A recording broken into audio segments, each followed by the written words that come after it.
Bismillahirrahmanirrahim. Assalamualaikum warahmatullahi wabarakatuh. Innal hamdalillah nahmaduhu wa nasta'inuhu wa nastaghfiruh wa na'udzu billahi min syururi anfusina wa min sayyiati a'malina. May yahdihillahu fala mudilla lahu wa may yudlil fala hadiya lahu. Asyhadu an la ilaha illallah wa asyhadu anna Muhammadan abduhu wa rasuluh. Allahumma shalli ala sayyidina Muhammadin wa ala alihi wa sahbihi ajma'in. Amma ba'd. Qala Allah Ta'ala fi kitabil karim, a'udzu billahi minasyaitonir rajim, wa nunazzilu minal qur'ani ma huwa syifaa'un wa rahmatun lil mu'minin wa la yazidud dhalimina illa khasara. Shadaqallahul azim. Alhamdulillah, pada sore hari ini kita insyaallah memanfaatkan waktu menjelang berbuka ini untuk saling mengingatkan. Dan tadi sudah disampaikan nasihat, Masya Allah, dari Pak Ari, yang sudah cukup mengingatkan kita semuanya, nasihatnya sudah cukup buat kita. Nah, saya tinggal nambahkan sedikit, luar biasa nasihat beliau. Pada kesempatan yang berbahagia ini, saya ingin sedikit mengingatkan tentang interaksi kita dengan Al-Quran, ya. Karena salah satu poin penting dari Ramadan ini adalah interaksi kita dengan Al-Quran, ya. Syahrul Ramadan alladzi unzila fihil Quran hudan linnas wa bayyinatin minal huda wal furqan. Jadi Allah Subhanahu wa taala, seperti yang sama-sama sudah kita ketahui, mengaitkan bulan Ramadan ini dengan turunnya Al-Quran. Artinya kita harus menyisihkan waktu, ya, di bulan Ramadan ini untuk berinteraksi dengan Al-Quran. Ya. Maka saya mulai dengan membacakan ayat yang pernah disampaikan oleh Rasulullah SAW sebagai salah satu bentuk pengaduan Rasulullah SAW kepada Allah Subhanahu wa taala tentang umatnya yang saat itu masih menjauhi Al-Quran, yaitu ayat yang tertera di surat Al-Furqan ayat 30. Ya. Wa qala ar-rasulu ya rabbi inna qaumi ittakhadhu hadzal qur'ana mahjura. Rasulullah SAW pernah mengadu kepada Allah, ya Rabbi, ya inna qaumi ittakhadhu hadzal qur'ana mahjura. Kaumku ini, konteks saat itu adalah kaum Quraisy, yang ittakhadhu hadzal qur'ana mahjura, yang meninggalkan Al-Qur'an ini. Maka kemudian kita dapat penjelasan dari para ulama, ya, orang meninggalkan Al-Quran itu, ya, dalam kaitannya kita sebagai orang Muslim tentunya, ya, tingkatan yang ada beberapa tingkatan. Tingkatan yang paling buruk itu adalah adamul iman bil Quran, yaitu tidak mengimani Al-Quran, dan inilah yang dikeluhkan di antara yang utama dikeluhkan oleh Rasulullah SAW kepada Allah, ya, karena mereka tidak mengimani Al-Quran.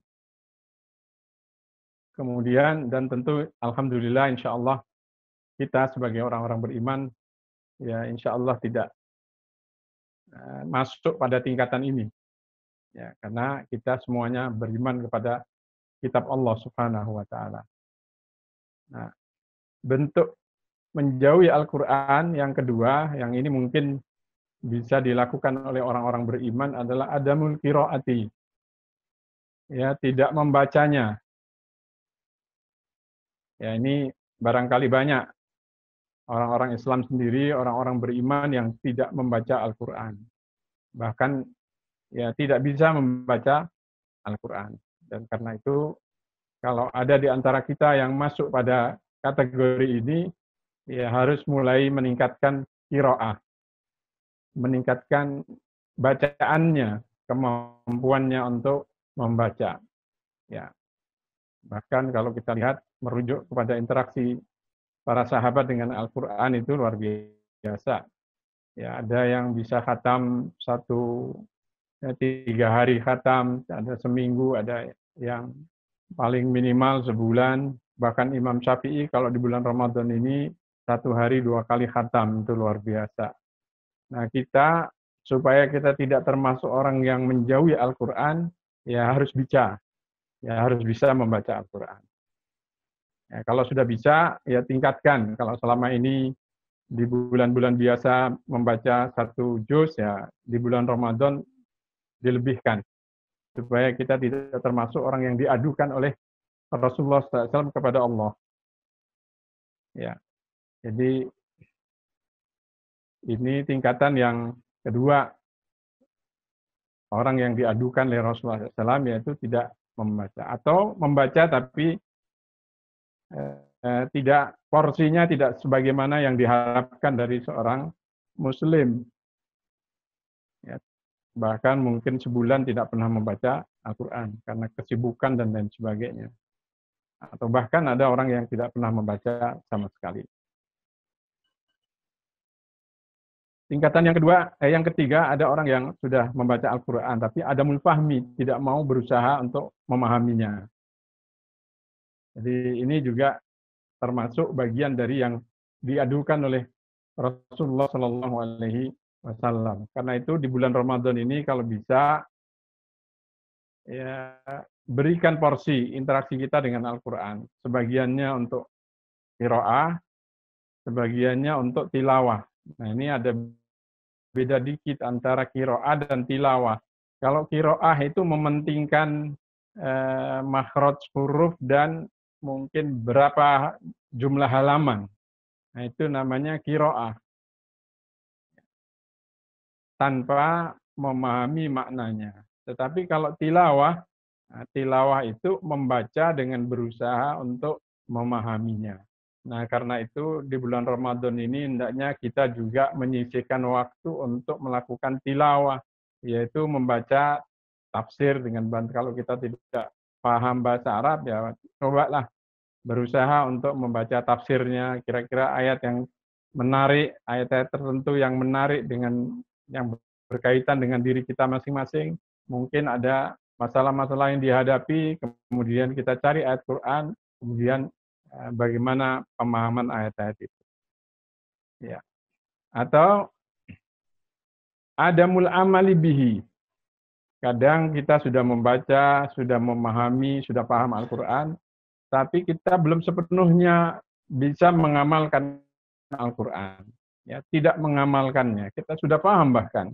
Ya, sudah paham perintahnya, paham larangannya, tapi kita belum sepenuhnya ya mengamalkan isi Al-Quran itu. Nah, ini juga bagian dari yang diadukan oleh Allah Subhanahu wa taala kepada Rasulullah Shallallahu alaihi wasallam. Maka ini adalah hari yang sangat baik ya di bulan-bulan Ramadan ini untuk kita mengadu kepada Allah ya dan berdoa agar kita diberi kemampuan oleh Allah Subhanahu wa taala untuk bisa banyak membaca Al-Quran, bisa memahami Al-Quran, dan juga bisa mengamalkan Al-Quran. Karena selamanya kita memerlukan bantuan Allah Subhanahu wa taala. Ya. Karena dengan Al-Quran ini insya Allah hidup kita akan termuliakan, akan dimuliakan oleh Allah. Rasulullah sendiri bersabda, dengan Al-Quran satu kaum dia diangkat derajatnya oleh Allah dan kaum yang lain dijatuhkan oleh Allah dengan Al-Quran ini. Artinya Al-Quran itu jadi standar. Orang kalau mau terangkat, termuliakan, maka dia harus mengamalkan Al-Quran, tapi kalau tidak mengamalkan Al-Quran, maka Allah akan jatuhkan sejatuh-jatuhnya. Nah, itulah yang kita saksikan dalam kehidupan ini, orang-orang yang beriman kepada Al-Quran dimuliakan Allah, dan orang-orang yang menolak Al-Quran, bahkan menentang, ya, dijatuhkan oleh Allah Subhanahu wa taala serendah-rendahnya. Karena memang Al-Quran ini ya diturunkan oleh Allah Subhanahu wa taala sebagai furqan, ya, untuk membedakan siapa yang beriman dan siapa yang menentang Allah Subhanahu wa taala. Kemudian yang tingkatan yang lainnya adalah salah satu di antara hal yang mungkin ini dikeluhkan oleh Rasulullah SAW kepada Allah Subhanahu wa taala adalah adamul yakin annal Qur'ana syifaun. Nah, ini juga salah satu masalah. yakni tidak meyakini bahwa Al-Qur'an ini sebagai syifa. Syifa itu sebagai penyembuh, penyembuh segala penyakit. Ya, baik itu penyakit fisik, ya, penyakit hati, ataupun penyakit sosial, ataupun penyakit kehidupan ini. Ini banyak orang-orang yang ya, kadang-kadang kurang yakin, ya, kurang meyakini bahwa Al-Quran ini adalah penyembuh. Perhatikan kalimatnya. Di ayat yang saya baca tadi itu, di surat Al-Isra ayat 82, wa nunazzilu minal Qur'ani ma huwa syifaun wa rahmatun lil mu'minin. Dan kami turunkan dari Al-Quran ini ma huwa syifaun. Ya. Al-Quran ini akan menjadi syifaun wa rahmatun dan rahmat. Perhatikan kalimatnya. Kalimatnya syifaun. Allah tidak menggunakan dawa. Ya, obat. Beda antara dawa dengan syifa. Kalau syifa itu penyembuh, artinya kalau kita mencari solusi ya, dari Al-Quran ini, itu pasti akan mendapatkan kesembuhan. Kalau penyakit disembuhkan oleh Allah. Tapi kalau kata obat itu orang diminum belum tentu sembuh. Makanya Allah tidak menggunakan kata dawaun, tapi Allah menggunakan syifaun. Kalau ada orang sakit, kita doakan, yang mendoakannya kan syafakallah. Mudah-mudahan ya kamu segera disembuhkan oleh Allah Subhanahu wa taala. Nah, ini harus diyakini ya bahwa kalau kita mengamalkan Al-Qur'an, apa yang disebutkan oleh Allah di dalam Al-Qur'an itu pasti bisa menjadi penyembuh. Seringkali diartikan sebagai penawar. Yang pas itu penyembuh. Ya, sebagai obat yang bisa menyembuhkan segala penyakit. Nah, ini syaratnya yang pertama harus lil mu'minin tadi, itu beriman. Makanya di sini disebutkan syifaun wa rahmatun lil mu'minin. Harus iman, harus yakin bahwa Al-Quran ini betul-betul ya, adalah penyembuhan yang diberikan atau kesembuhan yang diberikan oleh Allah Subhanahu wa taala kepada kita. Itu artinya kalau kita meninggalkan Al-Quran, ya kita akan menghadapi banyak masalah, akan menghadapi banyak penyakit, ya baik itu penyakit jiwa, penyakit sosial, ya penyakit masyarakat dan lain sebagainya, penyakit individu juga akan banyak bermunculan kalau kita tidak berinteraksi dengan Al-Quran dengan baik. Karena itu ini juga memerlukan penguatan. Bagaimana kita bisa menjadikan Al-Quran ini sebagai syifaun, sebagai penyembuh. Di dalam surat An-Nahl itu ya, surat lebah, Allah memberikan semacam ya perumpamaan lah gitu untuk menanamkan keyakinan kita kepada Al-Qur'an ini sebagai syifa. Itu Allah memberikan contoh lain yang itu juga diturunkan Al-Qur'an, tetapi orang banyak karena sudah mempraktekkan dan sudah membuktikan itu diyakini sebagai obat yang khasiatnya sangat luar biasa, yaitu madu. Madu beneran ini, ya. Bukan madu yang lain. Di surat An-Nahl itu diantaranya disebutkan fihi syifaun linnasi. Madu itu, di dalam madu itu ada syifaun linnas. Nah, dan ini orang banyak percaya, bahkan orang kafir banyak percaya karena sudah dilakukan penelitian secara ilmiah. Ya, padahal ya, Al-Quran juga sama disebut oleh Allah sebagai syifaun. Harusnya keyakinan orang kepada Al-Quran sebagai syifaun itu sama seperti keyakinan orang-orang yang sudah melakukan penelitian tentang madu itu sebagai syifaun juga gitu.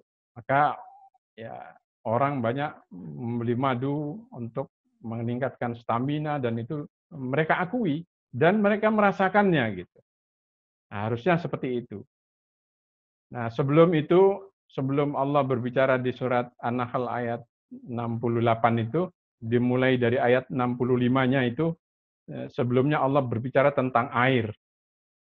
Kemudian Allah bicara tentang susu, kemudian Allah bicara tentang kurma, kemudian bicara tentang madu. Yang terkait dengan madu ini, Allah menyebutnya fihi shifaun. Tetapi sama, seperti juga air. Orang meyakini air itu sesuatu yang sangat bermanfaat bagi kehidupan mereka. Tanpa air mereka nggak bisa hidup. Nah, ini Allah ingin memberikan isyarat dari rangkaian ayat ini ketika Allah bicara tentang air, tentang susu, tentang kurma, kemudian madu. Ada 4 hal disebutkan secara berangkai dari ayat 65 sampai 68 dari surat An-Nahl itu. Ya kira-kira ya Allah ingin menggiring kita Al-Quran itu sebagai sifat sama seperti kebutuhan manusia kepada air, ya, kepada susu, dan dalam hal ini kepada kurma. Waktu itu ya bagi orang Arab, ya, waktu itu bagi orang Arab itu kurma itu sama dengan nasi. Kalau tidak ada kurma sama dengan orang Indonesia tidak ada nasi. Akan terjadi kerusuhan itu kalau beras nggak ada. Karena itu makanan pokok. Nah, sama, sesungguhnya Al-Quran ini bagi kita sesungguhnya adalah makanan pokok. Yang itu kalau kita tidak makan, kita tidak berinteraksi dengan Al-Quran, tidak kita laksanakan Al-Quran itu, maka akan terjadi sesuatu dalam kehidupan kita. Akan terjadi masalah, krisis besar, yang ya obatnya, penyembuhnya tidak ada lagi kecuali dengan segera kembali kepada Al-Quran. Bahkan Al-Quran ini tidak hanya jadi obat penyakit mental, penyakit jiwa, penyakit sosial, bahkan juga Rasulullah SAW mencontohkan Al-Quran ini dijadikan sebagai obat fisik. Ya. Ini diantaranya juga untuk meyakinkan, karena intinya bukan di situ.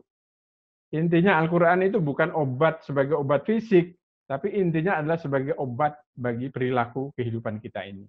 Tetapi Allah Subhanahu wa Ta'ala ya melalui Rasulullah SAW memerintahkan Rasulullah SAW untuk memberi contoh bahwa Al-Quran ini, untuk memberi bukti bahwa Al-Quran ini juga bisa dijadikan sebagai syifa bagi fisik kita ini.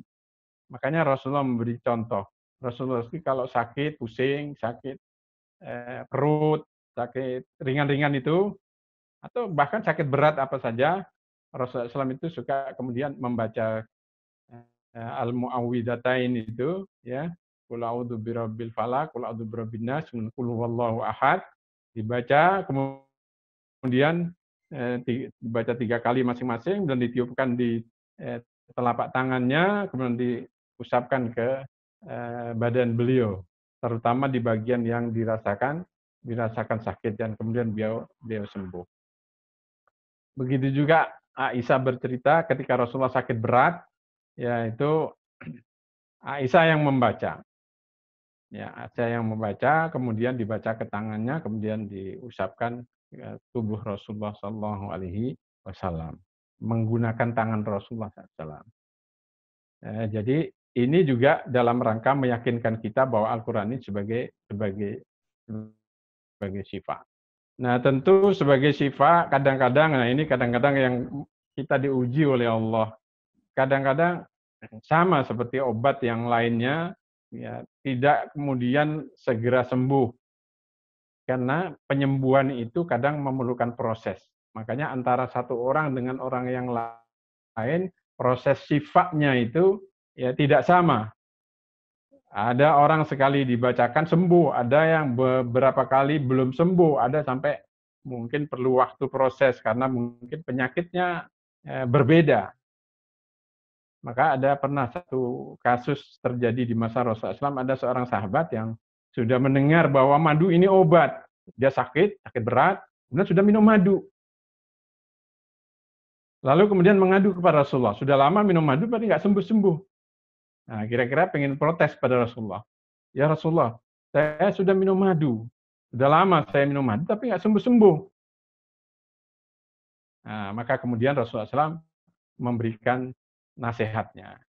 Kata Rasulullah SAW, Sadaqallah wa kadzaba batnuka. Allah benar. Artinya orang ini kan pengen meragukan. Ini benar nggak Al-Quran? Fihi shifaun. Saya sudah minum tapi kok belum sembuh. Maka diluruskan oleh Rasulullah SAW. Ya Allah benar dengan apa yang difirmankannya. Fihi shifaun. Yang bohong itu perut kamu yang nggak benar. Artinya perutnya mungkin parah sehingga memerlukan proses itu sendiri. Nah ini kemudian disuruh kembali lagi oleh Rasulullah, udah lanjutkan kamu minum madu. Karena tidak mungkin Allah berdusta bahwa madu itu di dalam madu itu ada syifa. Akhirnya dia kembali dan kemudian meneruskan minum madunya. Gak lama kemudian kembali lagi pada Rasulullah, kemudian menyampaikan, ya Rasulullah, alhamdulillah sudah sembuh. Ini artinya kalau jangan juga terburu-buru.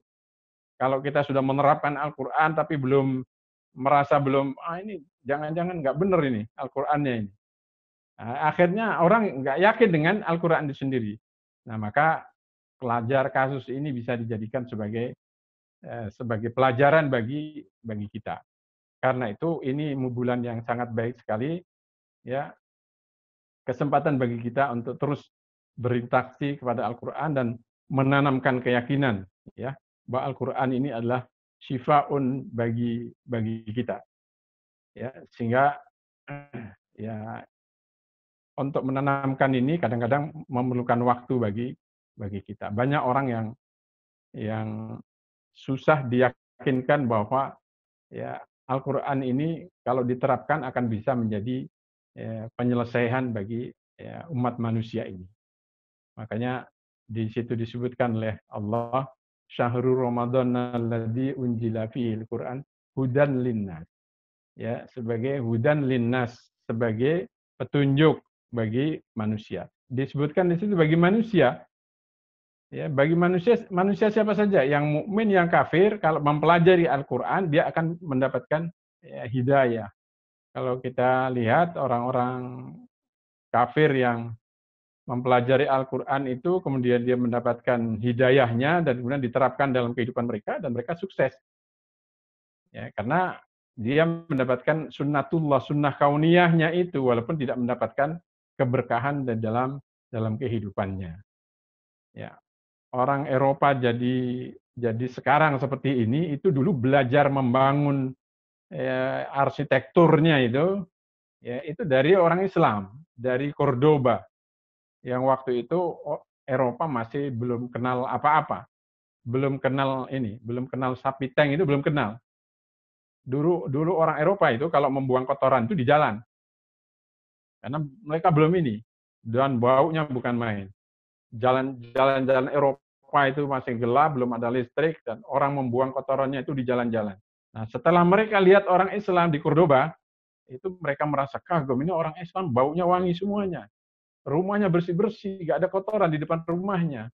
Akhirnya mereka mempelajari dan kemudian mendapatkan ilmu itu, pulang dan kemudian diterapkan di Eropa sampai sekarang ini. Makanya hudan linnas, ya, Al-Quran ini menjadi petunjuk bagi manusia. Kalau diterapkan dalam kehidupan kita, maka kehidupan kita ini akan ya menjadi kehidupan yang nyaman, enak, ya, dan berkah. Itu yang paling penting. Makanya kadang-kadang meyakinkan kepada diri kita Al-Quran ini syifa, itu yang kadang-kadang masih ada sedikit keraguan karena ya mungkin kita masih dihantui kehantuan, keraguan realitas fakta yang ada dan lain sebagainya. Makin harus terus ditanamkan, diyakinkan bahwa Quran ini adalah syifa. Apa yang dikatakan Al-Quran baik, pasti baik. Apa yang dikatakan Al-Quran yang tidak baik, itu pasti tidak baik, yang akan membawa bencana dalam kehidupan kita. Nah, ini untuk meyakinkan sampai pada tingkatan itu,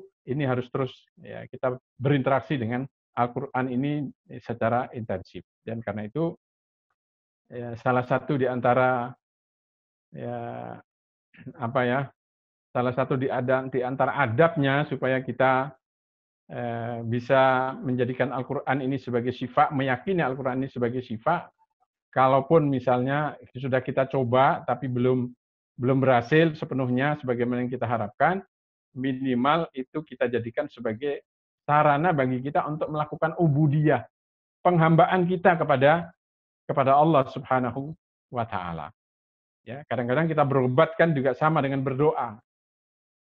Ya, kita berobat itu sama dengan berdoa. Berdoa itu ada yang langsung dikabulkan, ada yang ditunda oleh Allah Subhanahu wa taala. Demikian juga dalam kita berobat dengan Al-Qur'an ini untuk menyelesaikan segala persoalan kita dengan Al-Qur'an ini, ya kadang-kadang memang ya ditunda oleh Allah Subhanahu wa taala kesembuhannya. Tapi kita harus yakin. Makanya niatkan untuk ya melakukan penghambaan ubudiyah, ibadah dan ubudiyah kita kepada Allah Subhanahu wa taala. Ya, doa juga begitu. Kalau belum dikabulkan doa kita kepada Allah, niatkan itu sebagai ya ibadah kita kepada Allah Subhanahu wa taala. Karena itu ya di dalam riwayat itu ada disebutkan Allah kadang-kadang tidak segera mengabulkan doa seseorang itu karena Allah ingin mendengarkan rintihan orang itu, karena Allah suka mendengar rintihannya. Dan rintihannya itu sendiri adalah ibadah yang sangat luar biasa, kedekatannya kepada Allah. Makanya dengan berdoa saja, walaupun belum dikabulkan, itu sudah menjadi media kita untuk menjadi orang yang dekat-dekatnya kepada Allah. Perhatikan ayat yang di surat Al-Baqarah itu, wa idza sa'alaka ibadi anni fa inni qarib.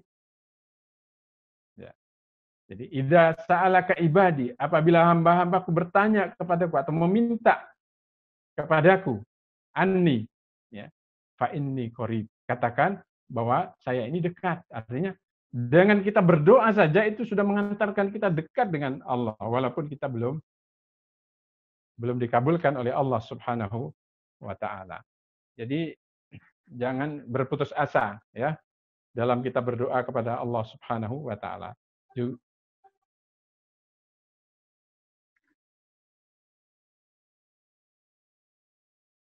Masih berapa menit lagi Pak Afif? Nah, ini baterai saya lowbat nih. Saya mungkin itu di antara hal yang saya sampaikan ya, yang mudah-mudahan bermanfaat sebagai pengantar kita untuk berbuka puasa pada hari ini. Ya, ini afwan ini. Saya pakai laptop nggak kebawa ininya nih, di atas, di bawah ini nggak bawa. Masih kalau 10 menit Ustaz.